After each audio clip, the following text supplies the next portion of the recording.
Mortgages and the family home, client's options.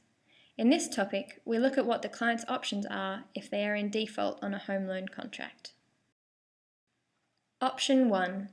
The client may apply for a variation to their loan contracts on the basis of hardship, right up until the judgment is entered. It is a good idea to apply for a hardship variation as soon as a default occurs because it's more likely to be accepted. However, it is possible to apply to an EDR scheme for a hardship variation even if the client has been served with a writ for summons. In this case, the legal proceedings will be stayed upon the lodgement of the dispute with the EDR scheme.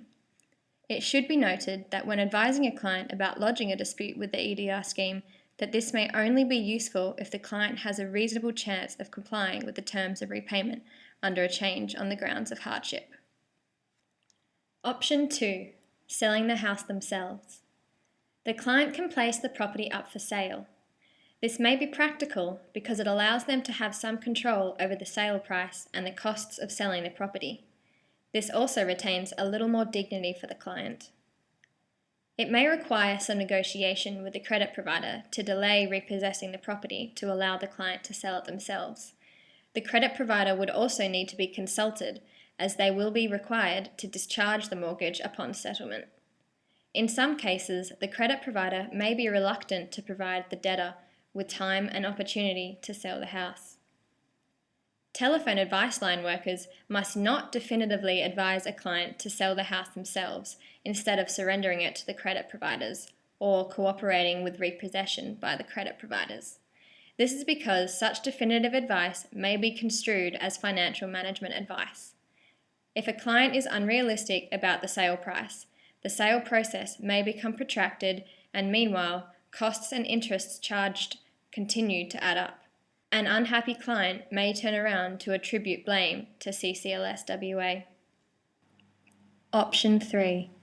Surrendering the property may be a viable option in some circumstances. If the client chooses to surrender the property, they would usually need to deliver vacant possession to the credit provider. Repayments and interest continue to be charged on the home loan account. Surrendering the property allows the creditor mortgagee to sell the property. The main benefit to the client is that it may reduce costs that would otherwise have been incurred if the credit provider repossessed the property. However, the benefits may be limited for the client as they are still liable for the costs of the sale process. Option 4. The client may decide to do nothing. If the caller does nothing, the property will eventually be repossessed. The credit provider will generally place the property up for sale by public auction. The debtor will have no control over the process or sale price and will be liable for all enforcement and selling costs. These will be deducted from the proceeds of the sale. Any remaining money, after the mortgage has been discharged and enforcement and sale costs paid, will be returned to the client. Sale by a mortgagee.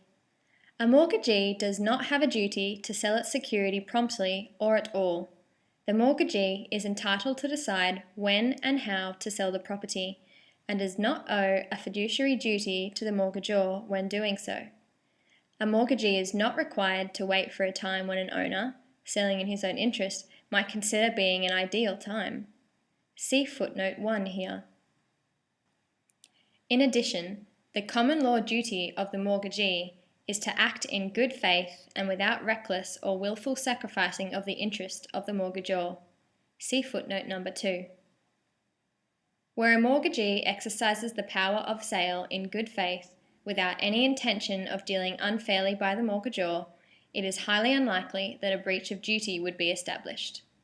However, if the mortgagee willfully and recklessly deals with the property in such a manner that the interests of the mortgagor are sacrificed, then it would be difficult to say that the power of sale has been exercised in good faith. See footnote number 3. The mortgagee in possession is obliged to advertise the property. See footnote number 4. The High Court also noted that a reasonable man, selling his own property, would make reasonable endeavours to ensure that the advertising proposed was adequate, and it is not unduly burdensome to require the mortgagee to exercise similar care. See footnote number 5. What is the priority for payment after the house has been sold? Generally, The priority for payment after discharge of a mortgage is as follows. First, payment of the expenses for sale. Second, payment of the debt. Third, payment of the subsequent mortgagees, for example, if the house was used as security for other debts. And then, fourth, payment of the surplus, if any, to the client. Liability for shortfall debt. Just as any money left after payment and discharge of the mortgage is returned to the client, any money left owing on the credit account must be paid back by the client. This is often referred to as a shortfall debt. The client should consider their options to repay any shortfall debt. The credit provider has 12 years to pursue this shortfall debt through the courts, as it is money owing on a deed.